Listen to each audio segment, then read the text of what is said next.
নমস্কার বন্ধুরা, চন্দনা কিচেনে সবাইকে স্বাগত। বন্ধুরা, চলে এসেছি প্রতিদিনের মতো আজকে নতুন একটা ভিডিও নিয়ে। আজকের ভিডিওতে আপনাদেরকে আমি দেখাবো কিভাবে বুন্দিয়া বানানো যায়। বুন্দিয়া বানানোর জন্য আমি কিন্তু এখানে নিয়েছি বেসন, 500 গ্রামের মতো বেসন নিয়েছি। এই বেসনটা দিয়ে আজকে আমি বানাবো বুন্দিয়া।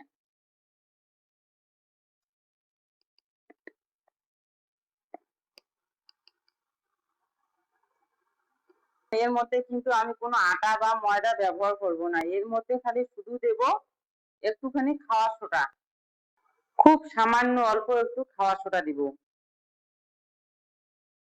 এখন আমি সোডাটা দিয়ে এই বেসনটা ভালো করে মেখে নিব শুকনোয়। এখন আমি জল দিয়ে দেব। এখানে কিন্তু আমি নর্মাল জলে ব্যবহার করছি, কোনো গরম জল বা ফ্রিজের জল ব্যবহার করা যাবে না। নর্মাল জল দিয়ে এটা মেখে নিতে হবে। জলটা কিন্তু একবারে দেওয়া যাবে না, একবারে দিলে কম বেশি হতে পারে। সেজন্য অল্প অল্প করে দিয়ে জল দিয়ে আমি এই ফ্যাটটা দেব।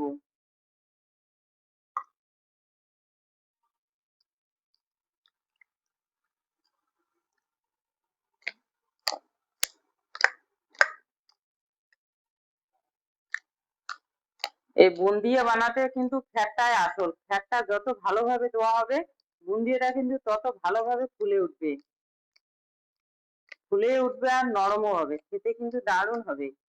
সেজন্য এই ফ্যাটটা কিন্তু খুব ভালো করে দিতে হবে। এই যে এভাবে ধরে এভাবে কিন্তু ফ্যাটটা দিতে হবে, একইভাবে ধরে ফ্যাটটা দিতে হবে।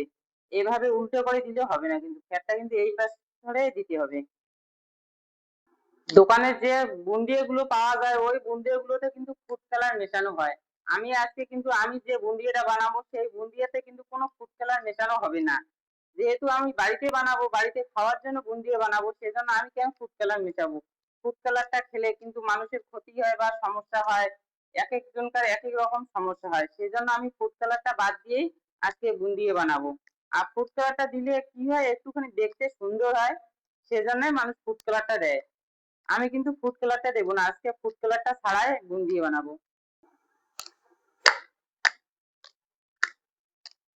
এই বেসনের ফ্যাটটা দিতে কিন্তু অনেকক্ষণ সময় লাগে, কম করে 15 থেকে 20 মিনিটের মতো লাগবে। এই ফ্যাটটা কিন্তু ভালো করে ওঠাতে হবে এইভাবে মেখে মেখে। বেসন গুলাটা কিন্তু এখন খুব সুন্দর নরম হয়েছে। এখন আমি দেখবো যে এটা ফ্যাট উঠেছে কিনা। কিভাবে দেখবো সেটার জন্য এই যে আমি একটা পাত্রের মধ্যে জল নিয়েছি।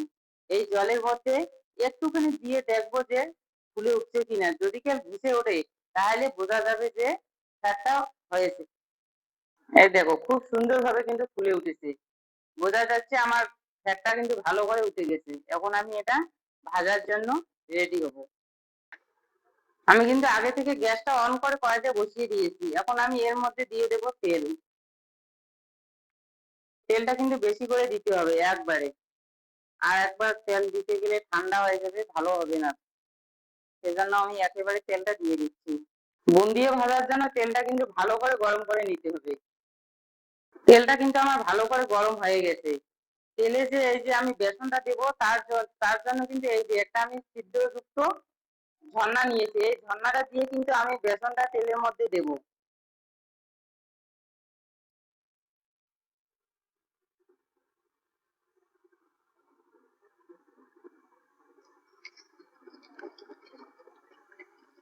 দেখো কত সুন্দর ভাবে কিন্তু টোপ টোপ হয়ে পড়তেছে, একদম পুরো সাত সাত কিন্তু তেল থেকে ফুলে উঠছে, দেখতে কিন্তু খুব সুন্দর লাগছে।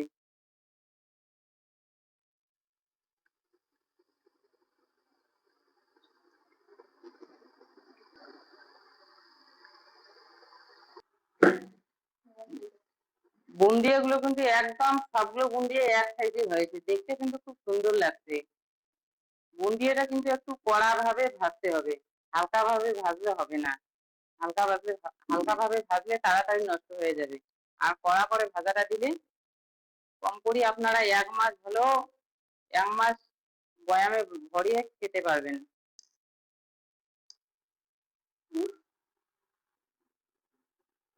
আমার কিন্তু প্রথম ব্যাচটা ভাজা হয়ে গেছে। এরকম ভাবে কিন্তু আমি সবগুলো বুন্দিয়া ভেজে নেব।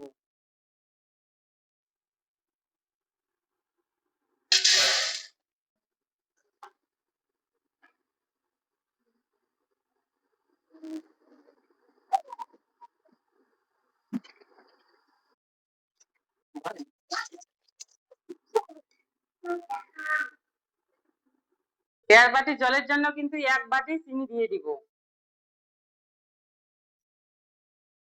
চিনিটা এখন আমি ভালোভাবে মিক্স করে নেব। তো বন্ধুরা, আমার ভিডিওটা আপনারা যদি কেউ ইউটিউব থেকে দেখে থাকেন তাহলে প্লিজ সাবস্ক্রাইব করে দেবেন।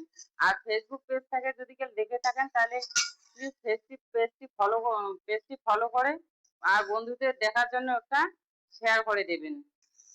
তো আমার মতো করে আপনারা যদি কেউ বুন্দিয়া বানাতে চান তাহলে প্লিজ আমার ভিডিওটা শুরু থেকে শেষ অবধি দেখবেন, কিন্তু না দেখলে কিন্তু হবে না।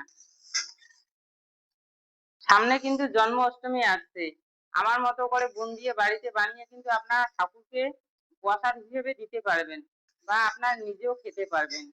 বাড়িতে এভাবে বানালে কিন্তু দারুণ হয় খেতে। চিনিটা কিন্তু আটালো করে নিতে হবে। চিনিটা কিন্তু আমার এখনো আটালো হয়নি। আরো কিছুক্ষণ জাল দিতে হবে। এখনো কিন্তু পাতলা আছে। চিনিটা আমার আটালো হয়েছে কিনা এটা একবার আমি চেক করে দেখবো। এই যে এভাবে কিন্তু 2 আঙুল দিয়ে চেক করে দেখতে হবে। এই দেখো, আটালো কিন্তু হয়ে গেছে। এখন আমি গ্যাসটা অফ করে দেব।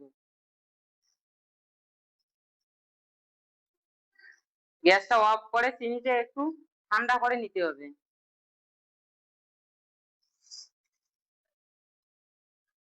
চিনির শিরাটা কিন্তু আমার ঠান্ডা হয়ে গেছে।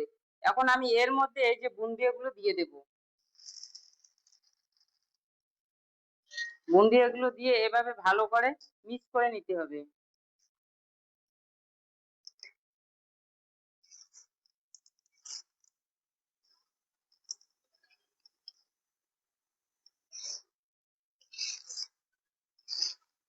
বুন্দিয়াগুলো কিন্তু শিরাতে পড়ার পর এই দেখো কালারটা কিন্তু খুব সুন্দর এসেছে।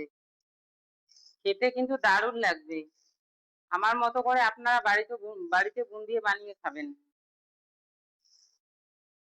আর এভাবে বুন্দিয়া বানিয়ে রাখলে কিন্তু আপনারা 1 মাস ধরে খেতে পারবেন।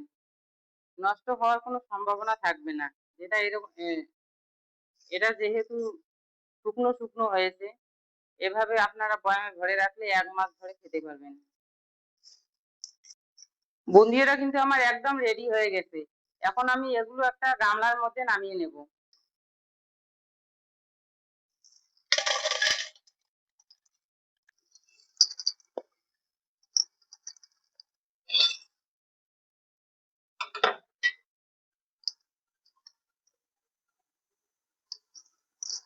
আজকের মতো বিদায় নিচ্ছি। কালকে আসবো নতুন একটা ভিডিও নিয়ে। ততক্ষণে ভালো থাকবেন, সুস্থ থাকবেন। টাটা।